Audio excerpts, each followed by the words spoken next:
What's up, everyone?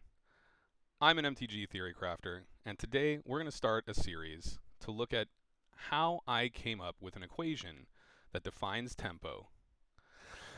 In this first episode, we're going to be deconstructing tempo through some examples. So, what is tempo? In the traditional definition, we really focus on mana efficiency as one of the hallmarks of tempo. One mana spells being able to kill 3 drops, maybe a 2 mana counter spell against like a big 6 drop. These are kind of quintessential feeling tempo plays. Another thing that is definitely a part of it is the effect of those plays on the board. Usually, when we talk about tempo, while mana efficiency is very important, so is the fact that you are affecting the clock on board, right? How many turns it's going to take for your opponent or you to win the game. So generally speaking, tempo is a involves mana usage and the impact on the expected win turn. So in order to kind of get a feel for what tempo is, we're going to go through some examples, namely of a red aggro mirror. And the cards that we're going to see are fairly simple, but for the sake of the example, we're going to use Mountains, Mons Goblin Raiders, a classic 1 red mana, 1/1. Then we're going to take a look at Lightning Bolt and Lightning Strike. Both of them deal 3 damage to target creature or player, or any target technically nowadays. Lightning Bolt for 1 mana, Lightning Strike for 2 mana. So let's hop into the first example. So I'm going to call this example removal because in turn 1, let's say that you start with a mountain, you pass the turn to your opponent, they play a mountain and play a Mons Goblin Raider. On your second turn, you untap, or I guess technically you didn't use anything, so you didn't untap, but you play another mountain and then you use those 2 mana to destroy their Mons Goblin's Raider. So what happened in this situation? Would you call this a very high tempo situation? Well, arguably, for you, it's not very tempo positive, right? And the way we can kind of look at that is if you notice what's going on with the numbers here. These are the turns that each player expects to win the game. So if the game were to continue without anyone playing anything and just every turn going and you drawing a card every turn, right? You start with 7 cards in your hand, and there are 53 in your library. Since the starting player doesn't draw a card first, really the player on the draw is the one that draws their first card. So after 53 turns, they will have drawn their last card, but you'll still have 1 card left in your library. On turn 54, turn passes to you, you draw your last card, you pass the turn, the opponent can't draw a card from their library, so they lose the game. And then, of course, they technically would win on turn 55 if we wanted to get technical about it. Well, that totally changes on their turn 1, on the opponent's turn 1, when they play a 1 mana 1/1. Because now that 1 mana 1/1, if the game were to continue with no one doing anything, drawing a card every turn, would eventually deal 20 damage and kill me by turn 21. Right? On turn 2, they'll start dealing damage, and then for 20 turns after that, they will do 1 damage and then eventually kill me on turn 21. And of course, on the third frame here, on your turn, what happens is you destroy that creature, and so all of a sudden the opponent goes back to winning on turn 55 because now we're back to drawing 1 card a turn. So in this situation, technically you are definitely generating tempo because you are disrupting the opponent's game plan here, and you're making it so that you go back to winning before they do. But it doesn't really feel very good. This is not generally a play that we would say feels like a high tempo play. You spent 2 mana on their 1 mana creature, so a lot of things that usually would point this away from like a really good example of tempo. So let's move on and see what else could be happening here. Let's say that on your turn 1 now, instead of doing nothing, you actually play a Mons Goblin's Raider of your own to set your clock to turn 21, right? Well, on their turn, if they do the same thing, they play a mountain and play a Mons Goblin Raiders, well, technically that's kind of like a removal spell in the sense that it stops the clock from happening on my end, right? If I were to, on my turn, attack, they could block, remove the creature, right, through trade, and then we would continue to draw 1 card a turn, and the win turns would go back to 54 and 55. So in a lot of ways, this blocker acts as soft removal, if you will. Of course, not hard removal like you're about to do on your turn, which now will, if you play this Lightning Strike for 2 mana, you will remove their creature, right? Their creature can no longer block yours, and you can start attacking, and you basically have set your expected win turn back to turn 21, right? It's going to take 21 turns to deal that damage. And technically, their clock hasn't really changed because in all situations, they're going to have to wait until turn 55 for you to draw your last card to win. And so in this situation, this, I would say, feels more like a tempo play. This Lightning Strike has generated in some way more tempo than in the previous example, right, where we did not have a clock, because it's not just removing a clock or removing the blocker. It is essentially allowing your threat to get in for damage. So this Lightning Strike has generated the tempo in the sense that it's now allowed this attacker to do its job and kill the opponent. Now, so far we've been using this 2-mana Lightning Strike, and that's important because it's using all of the mana that you have that turn, right? The 2 mana that you have is what you use. What we're about to do is ask kind of just like a general question of what feels like a more tempo positive card, right? What feels more of like a tempo card? A Lightning Bolt for 1 mana or a Lightning Strike for 2 mana?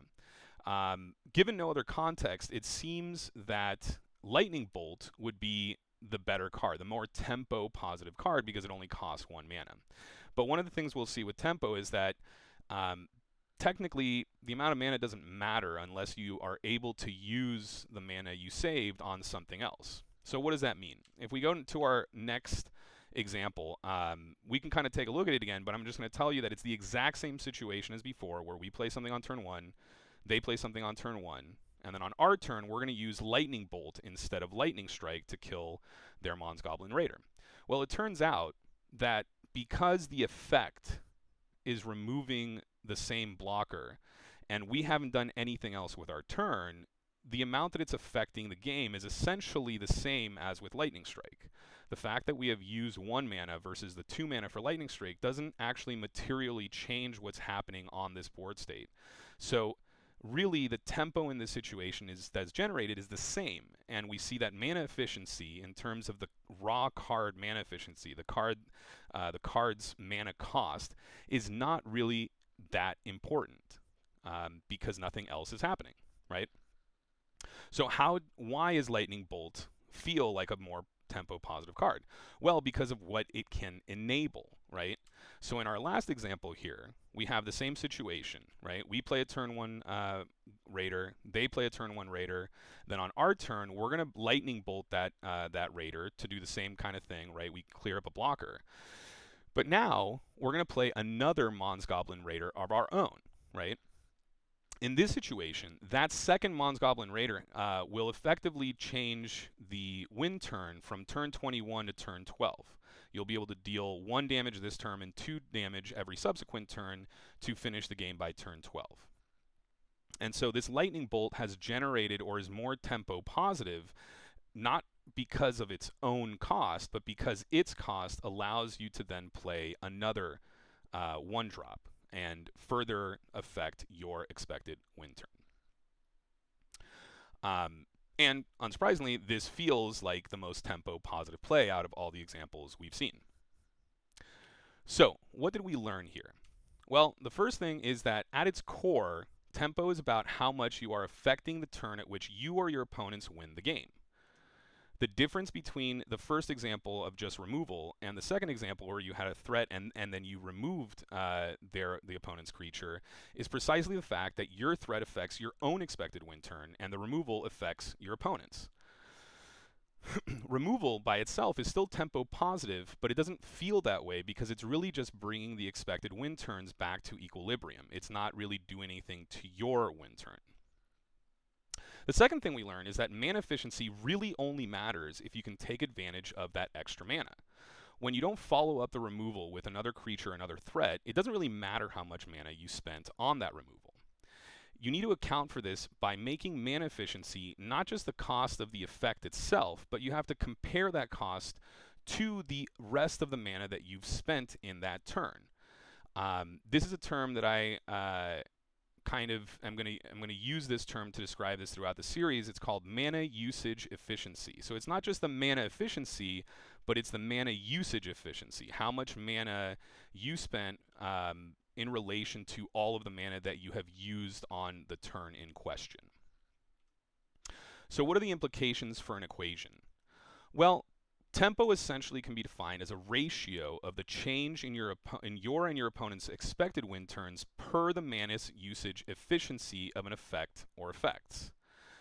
In other words, the highest tempo plays are the ones that can completely turn the tables of game, from you losing to you winning for the least amount of mana. We're going to do one last example to really punctuate that really amazing feeling tempo play by including one last card in our situation, which is Mox Ruby. If you're a newer player, you might not know about this, but if you've played for a while or you're in any way familiar with Vintage or the Vintage Cube, this is a classic. It is part of the Power 9, and it is so powerful for many reasons that we can talk about once we dive deeper into the equation. But just to kind of give the example of why it's so powerful, we'll do this following example. So we're going to kind of change the situation now. Instead of you being on the play, your opponent's going to be on the play. On their first turn, they're going to play a mountain and then play that Mons Goblins Raider. On your turn, you're going to play a mountain, a Mox Ruby, and you're going to now remove their Mons Goblins Raider with a Lightning Bolt and play a Mons Goblin Raider of your own. I would argue this should feel like the most tempo positive play of all the examples. And I think we can focus on that because if you notice, what happened during your turn is your opponent went from winning the game before you at 21 to losing the game and you winning the game on turn 21. You have effectively completely flipped the situation. And I would argue that these situations where you go from a losing position to a winning position for very little amount of mana will always end up being the most iconic tempo plays and what should, in our equation, generate the highest tempo outputs for the equation. So in the next episode, what we're going to take a look at is basically how we can use this highest tempo example to help us build the equation based off of this definition of a ratio between the change in the expected win turns and the mana usage efficiency. Thanks a lot for listening.